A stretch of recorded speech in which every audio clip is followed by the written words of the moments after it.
बोल एंटरटेनमेंट के शोज देखने के लिए हमारे चैनल को सब्सक्राइब करें और बेल आइकन पर क्लिक करना ना भूलें।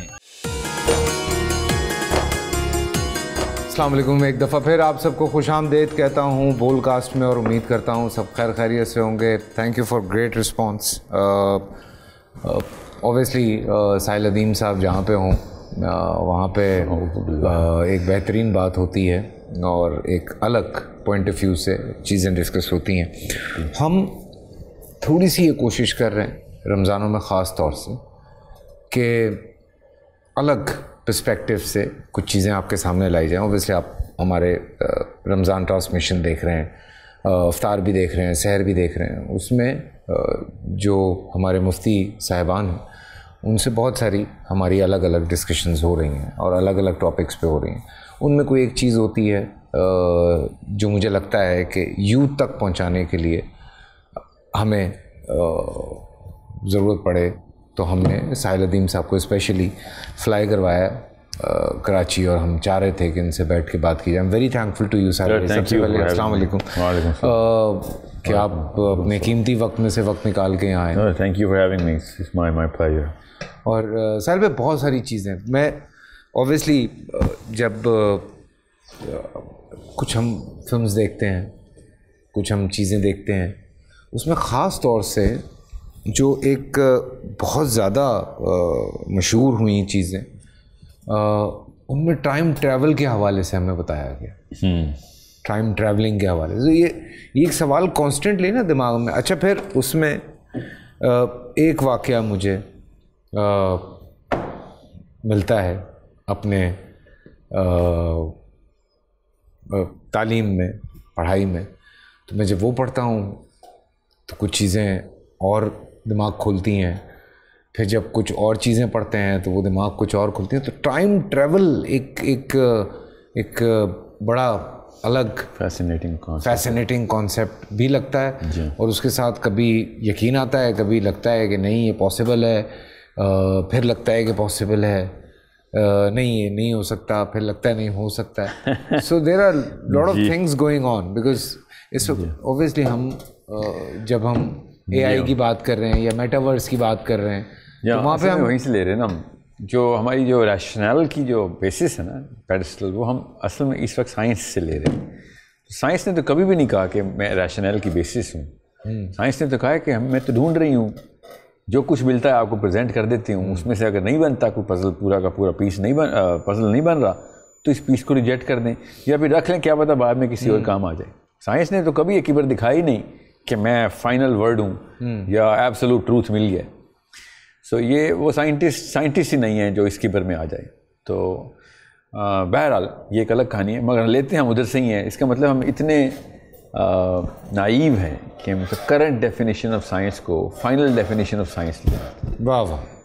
ये हालांकि साइंस खुद कहती है ये ना करिए, मगर हम बस नाइव हैं। नहीं, वो जैसे पहले बीमार होते थे तो कहते थे नहलाओ नहीं, अब कहते हैं ठंडे पानी के नीचे खड़ा कर दो।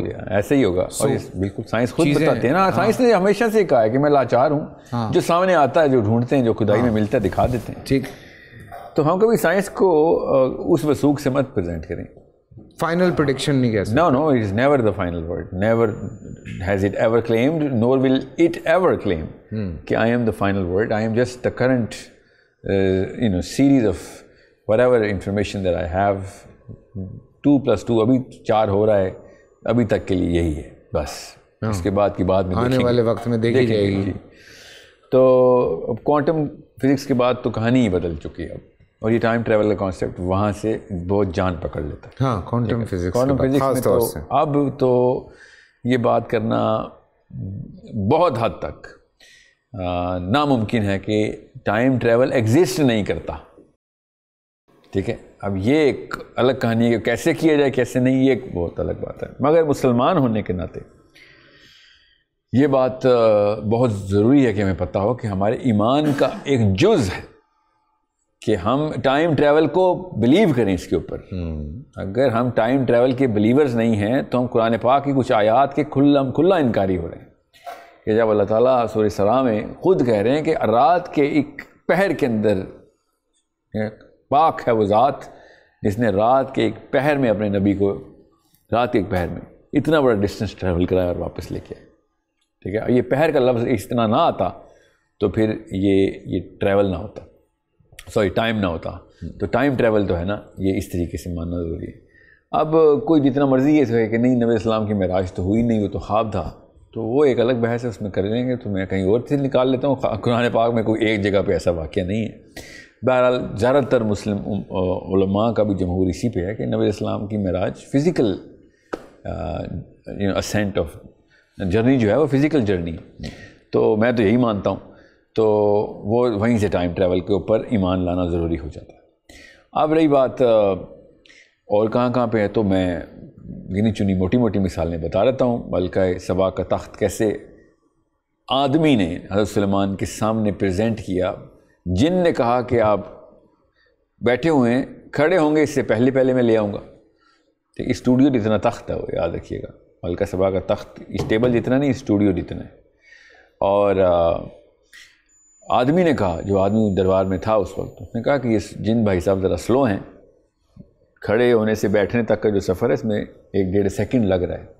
मैं जब लेके आऊँगा तो सेकंड भी नहीं लगेगा। आप जब पलक झपक रहे हैं ना, तो पलक झपकने से पहले तख्त सामने होगा आपका। तो फिर सुलेमान ने जिन की तरफ देखा कि हाँ जी इसको बीट कर सकते हो, बीट चल रही थी ना, तो जिन ने कहा नहीं ये वाली टेक्नोलॉजी तो नहीं है मेरे पास, मैं तो इतनी देर तो लगेगी, क्योंकि जेरूसलम से यमन तक का सफ़र करना है, जिसने भी तख्त लाना है उसने, और फिर वापस भी लेके आना है जेरूसलम में, तो ये काम इतनी जल्दी नहीं हो सकता हमारी टेक्नोलॉजी में। तो सुलेमान ने कहा करके दिखाओ, फिर उसने करके दिखाया। और फिर सुलेमान ने पूछा कि ये कौन सा इल्म है तुम्हारे पास, ये कैसे किया तुमने, क्योंकि ये तो अल्लाह ही का फजल है कि जो काम हो सकता है। और उसने कहा हाँ अल्लाह ही का फजल है, मेरे पास भी अल्लाह ही किताब का इल्म है, मेरे पास एक किताब का इल्म है जिसके थ्रू ये पूरा ट्रैवल हुआ है इस तख्त का, कि जिसमें पलक भी नहीं झपकी, और यमन से लेके जेरूसलम तक तख्त ने सफ़र भी कर लिया। अल्लाह अकबर। ठीक है, तो ये और क्या है, ये कुरान की आयत, और तो मेरे तो कोई थ्योरी नहीं है, ये तो मेरी अपनी तरफ से तो नहीं घड़ रहा हूँ ना, ये तो अल्लाह ने खुद सरीहन बता दिया। फिर हज़रत मूसा का हज़रत यशू बिन नून के साथ का सफ़र जो है सूरह कहफ के अंदर पूरी तरीके से बयानिया देता है कि खिज़र ने कैसे ये सारे के सारे मामलात किया, और मूसा अलैहिस्सलाम खुद सुराबा का जो लफ्ज़ है वो कैसे ट्रैवल करके गए हैं और क्या क्या मामलात रहे। ज़ुल्करनैन की जर्नी खुद बताती है सूरह कहफ के अंदर ही। और इस तरीके से सूरह मारिज के अंदर अल्लाह ताला ने साफ बता दिया, लिटरल ट्रैवल का टाइम भी बता दिया कि तुम्हारे 11,000 साल, जब ज़मीन 11,000 चक्कर पूरे करती है सूरज के, तो हमारा फरिश्ता 7वें आसमान से नीचे के लिए ट्रैवल करता है तो उसको 1 दिन लगता है। कि इतनी जल्दी वो आता है कि जो अमर है अल्लाह का, वो नीचे लेके आना होता है उसने, तो वो उन रास्तों के थ्रू जब आता है तो उसको 1 दिन लगता है। अगर तुम आओ तो तुम्हें 11,000 साल लग जाएंगे उधर से उधर आने में। ट्रू। ठीक है, जो रेगुलर ट्रैक्स हैं, ये ट्रैक्स की बात हो रही है ना मारिज की, तो रेगुलर ट्रैक के ऊपर जहाज़ निकालोगे तो 11,000 साल लगेंगे, और अगर ट्रैक्स के थ्रू आओगे तो 1 दिन लगेगा। तो ये टाइम का लिटिल कंपैरिजन का सीगा कुरान पाक ने बताया। माइनर सेकंड्स में जाती है। जी हाँ, तो जब ये कंपैरिजन चार्ट्स और भी बताता हूँ, प्रोग्राम की दौरानियाँ कम है, तफसील अल्लाह ताला ने बहुत दी हुई है। हाँ। तो ये टाइम ट्रैवल तो इस्लाम का बुनियादी जुज़। देखें ना, फिर उसमें रेफरेंस भी सारे, जैसे मिराज का वाक़या आपने डिस्कस किया है, जी जी, उसमें रेफरेंस भी सारे वही वाले मिलते हैं साहब। कुछ बुराक की बात होती है, बर्क से। जी बुराक। आज ये कह रहे हैं कि light travels faster than sound. तो यानी ये तो इसमें तो कुछ शक नहीं, जो वाक़यात इंटरगैलेक्टिकल लेवल पे नबी इस्लाम ने रजिस्टर रिकॉर्ड करवा के बताए, और ऐसे ऐसे वाक़यात उस मेराज के सफ़र में माशाल्लाह। और के उसमें फिर नमाजें हैं, फिर हज़रत मूसा अलैहिस्सलाम से मिलना है, फिर सबकी जमात। तो वो एक बड़ा लंबा प्रोसेस है, जो कहते हैं कि एक कुंडी के हिलने से वापस आने तक में सारा कुछ हुआ।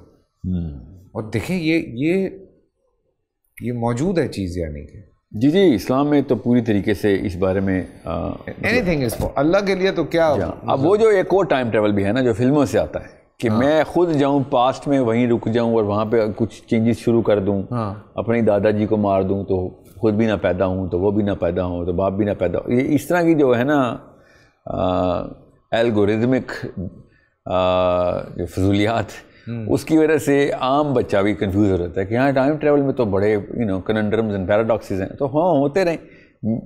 असहाबे कहफ ने टाइम ट्रैवल किया सूरह कहफ में, कुरान पाक में, और कितने 100 साल तक वो सोए रहे। असल में वो उठे तो उन्होंने कहा भी आधा दिन भी नहीं सो। अब ये भी टाइम के सीखे पे अल्लाह ने खुद बता दिया उनको किस तरीके से। उसके ऊपर मैंने बहुत तफसील की हुई है इस प्रोग्राम में, क्या उसको बताऊं, मगर अल्लाह ताला ने वो ट्रैक भी बता दिया, वो फार्मूला भी बता दिया कि ये है डिमेंशंस खोलने का तरीका। अब वो फिज़िक्स के थ्रू अब कहीं ना कहीं पे इस जहत में एंटर हुआ है इंसान कि खोले। अगर कुरान पढ़ा होता है किसी यूरोपियन फिजिसिस्ट ने तो एटलीस्ट 50% तक तो पहुंच चुका था प्रोग्रेस में कि कैसे, क्योंकि अल्लाह ताला ने वो निशानियाँ बताई हैं साहिब कहफ की, टाइम ट्रैवल की। साहिब कहफ बिल्कुल ठीक है कि 300 साल गुजरे मगर इनका ना नाखून बड़ा है ना बाल बड़े हैं। हाँ ठीक है। एंड दे थिंक कि वो चंद घंटे सो, एक पहर या उससे भी थोड़ा सा कम हिस्सा। हाँ इतना ये डायलॉग भी अल्लाह ने उनसे करवाया, कुरान में बताया ना, वरना ये लोग ये बात करते ही ना।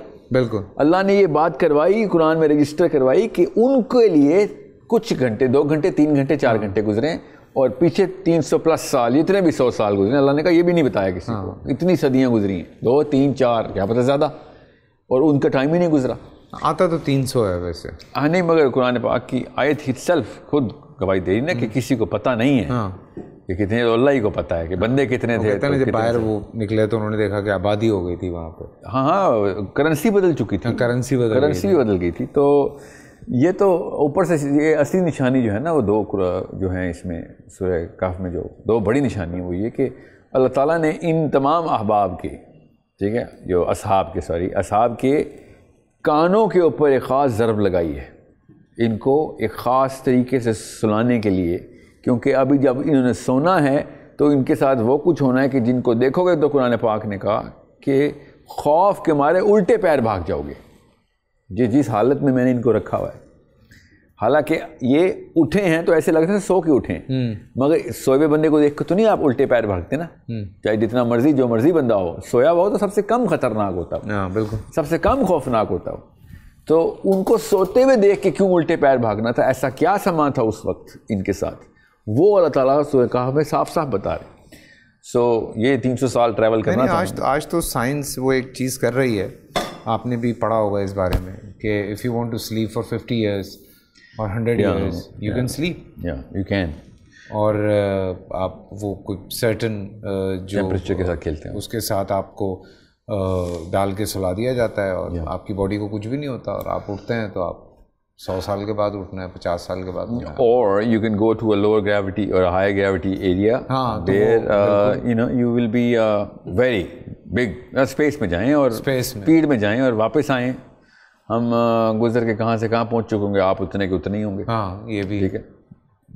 ये तो बेसिक सेंसिकल तरीका है। अब रही बात फ्यूचर की तरफ टाइम ट्रैवल हो या पास्ट की तरफ, ये एक अलग बहस है।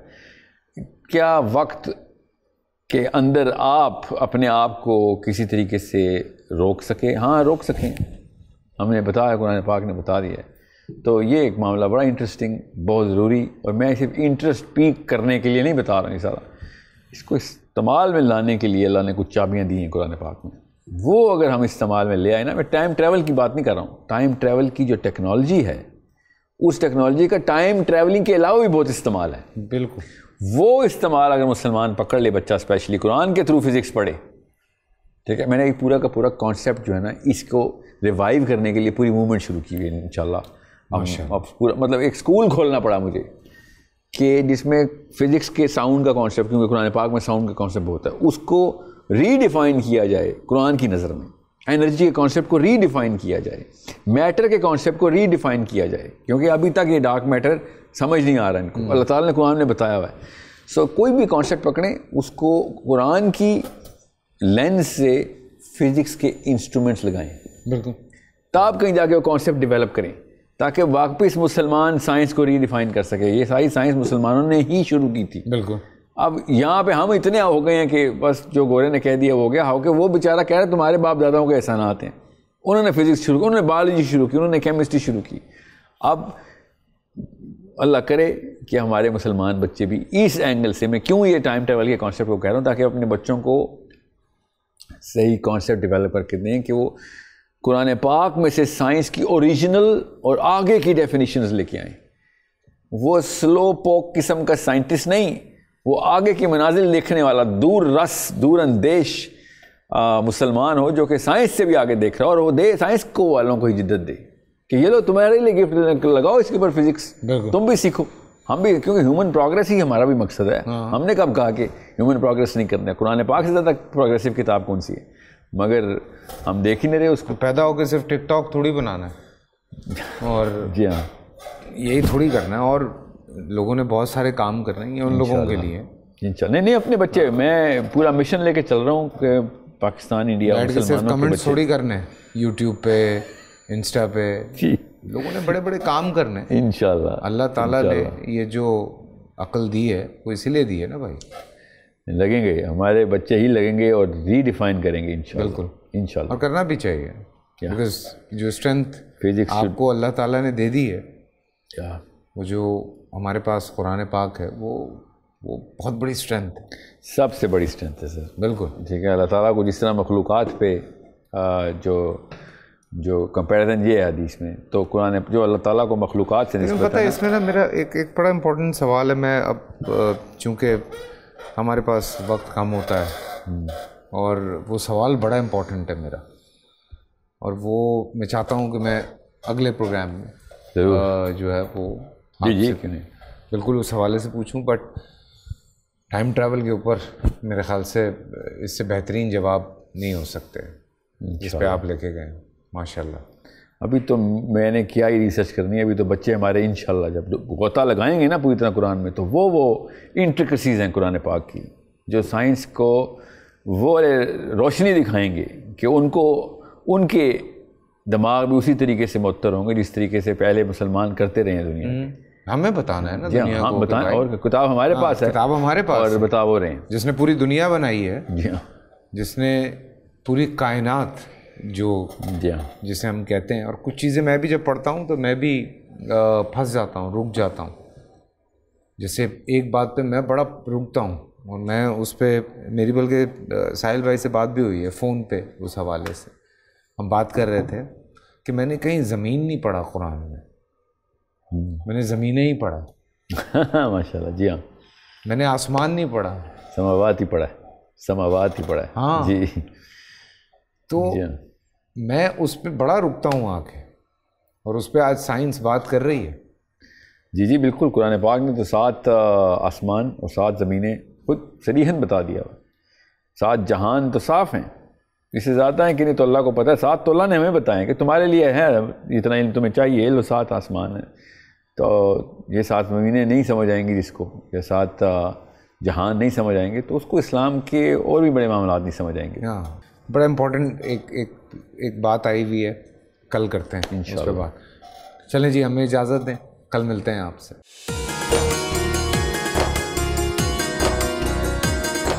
औज़ु बिल्लाहि मिनश शैतानिर रजीम।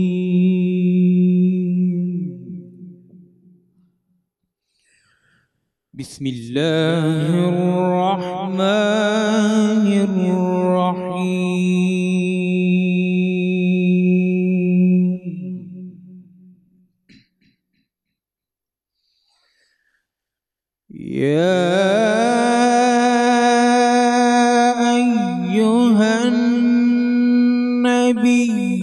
लिमा तुहर्रिमु मा अहल्लल्लाहु लक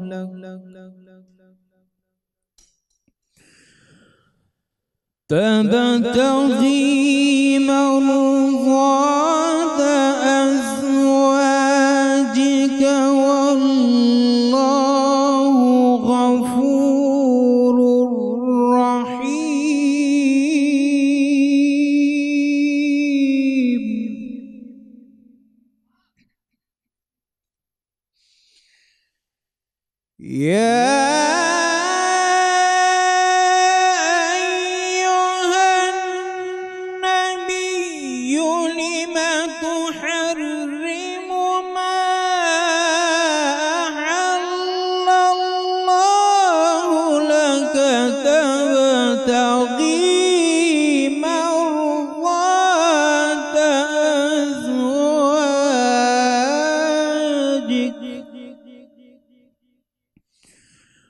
वल्लाहु गफूरुर रहीम।